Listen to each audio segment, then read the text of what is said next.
My husband left me when I said no to opening the marriage and went to have his fun. Now he's back saying he loves me when I found a new boyfriend. This is so surreal, it feels like I'm living a fantasy I've had 1,000,001 times, and I don't even know if I want it anymore. This is a long story that no one will read, and I don't blame you, but typing it out might help me understand how I'm feeling here. We got married young at 19 and 22, mostly because I got pregnant. I carried for 8 months, just to lose our baby in the end due to complications, but he was there for me. He cared for me, and it felt like we fell in love after we got married. Things were good, he wasn't controlling and he believed in me. He motivated me to do more and more, go to school, get a degree, become a nurse, all that. He even paid for a good chunk of it himself, like most of it when he wasn't even making good money yet. The bedroom took some time to really figure out, but once it was mastered, it was mastered. He never tried to get me to have a kid again either. He was perfect, and he grew into being perfect, which just made me love him more. We had something that felt so loving and special, and like wow, I really just stumbled my way into this from a casual fling to an amazing life and husband, and it stayed that good for a long time. Then I hit 30, and things started to change. It was little things, little comments he'd make about how young we were when we met, how we went straight into making the marriage work, and school and apprenticeships. How we never really got to be young, even though I think 30 is pretty damn young. He started to go out with his friends more, but not like before. Before, they would come over and play video games or barbecue or something and chill out, but then he started going out, like really going out, and he just started having more fun without me, I guess. And then it got worse. He sat me down and brought up the topic of an open marriage, more freedom for exploration and everything he couldn't do before me basically. I said no, and he said he wasn't sure he wanted to continue with what we had, and it all crumbled from there. He just decided he didn't want to be married anymore, and to be clear, he's the one that divorced me. He didn't cheat on me, but it was motivated by the fact that, in his own words, he wanted to. I felt blindsided and horrible, and regrettably, I begged for him to stay. I even said I would do the open marriage after all, which he declined. He said it wouldn't be real if I didn't truly want it, and thank God he did that because it's true. He was a good person through the entire thing. I can't explain it much more than he just was. He gave me our house that I paid a fraction for because he wanted to make it up to me for wasting my youth.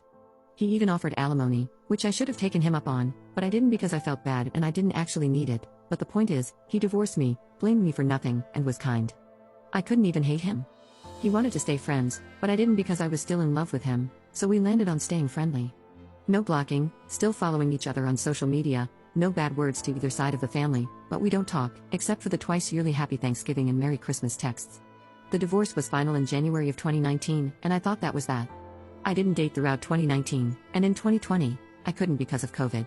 The same goes for 2021, just focusing on not getting despawned, but I did meet someone in 2022, and we've been dating for almost 2 years in February. It was nice and easy. He's divorced too, and neither of us wants to get married again, and it just works. We were even talking about moving in together eventually, and then my ex calls, from his mom's phone no less. I had stayed close to her, not super close, but like a phone call twice a month and sending actual gifts for the holidays. So, I picked up with the usual, "Hi Judy, how are you?" and it was him on the other end. We hadn't talked in nearly 5 years, and then bam, there you go, my ex-husband suddenly is desperate to see me. He said that we really needed to talk and asked if he could come by. He could even bring his mom if I was uncomfortable with just him, and I said yes, but to bring his mom. Now, at this point, I thought one of them was passing away. I mostly thought it was him and that he wanted to make amends or something because nothing else would explain the suddenness. He came over to the house with his mom as promised, but he looked fine. They both did, which made me so much more confused. However, I let them in and waited for him to say something. It was the most awkward 45 seconds of my life. It broke when his mom elbowed him and said, "I'm not doing this for another year. Tell her, and I'll be in the other room." Which, am I crazy, or does that make it sound like he's passing away or something again? So, she left for the kitchen, leaving us in the hall, and he started word vomiting. I don't know what else to call it. I'll type out what he said coherently, but I want to make it clear it did not come out this clean. Being young and dumb didn't matter when I wasn't with him. He thought he'd be happy to have full freedom to do whatever he wanted, and he was for a while. He traveled, met new people, dated, but it always felt wrong. He knew he regretted the divorce years ago, but didn't want to bother me after he broke everything apart for nothing apparently. He said his friends were in his ear, always talking about marriage and how it slowed them down, and he listened despite the fact that I never tried to stop him from doing what he wanted. He still loved me and wanted me back. Apparently, he never really stopped. He would talk about it, year after year after year to his family, and when his mom told him what I had told her about the idea of moving in with a boyfriend, it triggered the hell out of him. That's how he ended up on my doorstep. I felt like I was in a damn movie, except the music didn't swell, and I didn't have the magical moment of, the love of my life and I are getting back together. It all worked out. I just felt confused and angry. I told him that this was all too much to drop on me out of nowhere and to leave, but I call him. So now I'm here, still confused and angry, but I have to figure out how to tell my boyfriend about this. But what the hell, man? If you loved me so damn much, why did you leave? Why were you so insistent that you had to be with other people? You know I'm seeing someone now, you could have tried this for the years I was single, so why now? I feel so suspicious and weird, and I don't know if I believe him, but at the same time I still have never loved someone the way I loved him. Is it that insane to think that what we had mattered to him, or is that delusional? Did he just have a midlife crisis and regrets what he did? I don't know, I just don't. Update 1. Well, the height of the dramatics is over. I think it went as well as it could have, but I told my boyfriend everything that happened. He wasn't happy, but he wasn't mad at me or anything.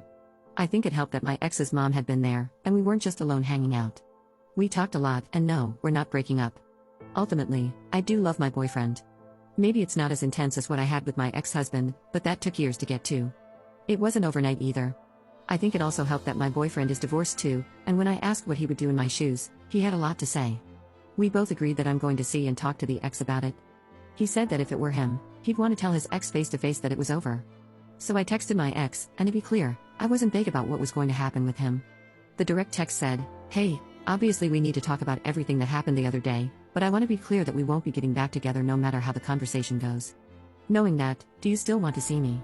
And he did, so we set up a time and place in public, and again, my boyfriend is aware of all of this and is fine with it, but he did want to come with me.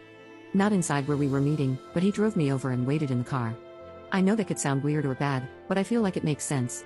He's being so calm and collected about this entire thing, I think he just wants to stay in the loop, so not a red flag to me. Anyway, I went, and we met up at a park and we talked. It was a lot, of course, there was a lot to unload. I'd always have love for him, but the window to that life closed years ago. He cried, apologized for crying, and it hurt a lot to see, and I felt so bad. I don't want to sound awful or like I don't take my relationship seriously, but for a second there, I just wanted to kiss him and tell him everything would be okay, but I didn't because that would be dumb as hell and it's time to move on. The talk was hard and I'm a little worried he's hanging on to some hope because it ended on a weird note. He asked if things would be different if I was single, which obviously it would be. I feel like he thought that question made some kind of point that I'm not seeing. I told him the truth, that yeah it would be different, and that my boyfriend was the top reason why I wasn't going to be exploring this, but I swear that made him perk up a little. I don't know, maybe he took it wrong, or maybe I'm reading into it wrong, but I don't think I have to worry about him pining away from me considering the circumstances of why we aren't together. I gave him a hug before leaving, and that was that. It's still over. Obviously, I told my boyfriend everything, even the weirdness at the end which he didn't love, but he was fine with me keeping him unblocked, though he did say he wanted to be told if he ever reached out again. He was so mature about the entire thing, and it was really eye-opening and made me appreciate what we have that much more. He's very different from my ex. He's more reserved and quiet, but sweet, and he can still communicate. He just chooses his words and actions very carefully, and that stability is the kind of thing I need in my life right now. I'm still a little worried about my ex, though, considering everything I learned and how it ended, but I did my part. I'm not going to cut either him or his mom off yet because they really are good people. There is only so much I can write in a Reddit story, but I don't hate him for a reason, even though he emotionally messed me up. Especially his mom, she's a freaking angel. I think after this, she won't bring it up again, but if he starts popping up or something from her end, then I'll do the hard work to cut her off. That's about everything. It wasn't the big fairy tale ending I dreamed of, but the nice quiet life I made for myself is still intact.